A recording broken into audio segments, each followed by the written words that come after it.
Namaste India, I'm Deepak Buttola and here's some news from across the world.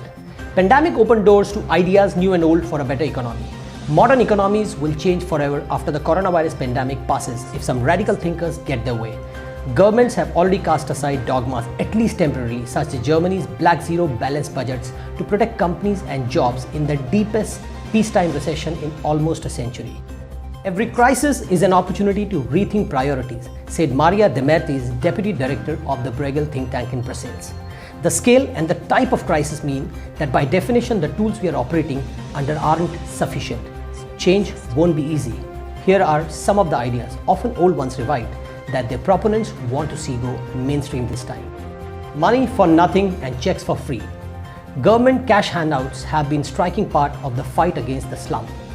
It has happened before. The US and Australia both issued checks during the financial crisis, and Hong Kong has been using it as an occasional tool. That has given new impetus to call for a universal basic income, payments to citizens from the state regardless of whether they are working. A lot of economic thinking is focused on how government should pay for such plans. One radical strand says that they should simply get their central bank to create cash out of thin air, debt-free. This is known as helicopter money. Closely related is modern monetary theory, which argues that government can run budget deficits in pursuit of policies such as full employment without raising taxes or even selling bonds to finance the outlays. They should stop only if inflation rises too high.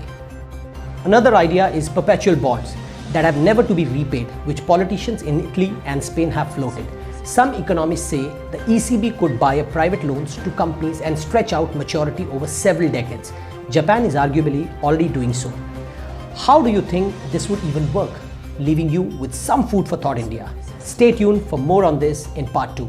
For more news, log into www.indsamachar.com and stay safe, India. Thank you.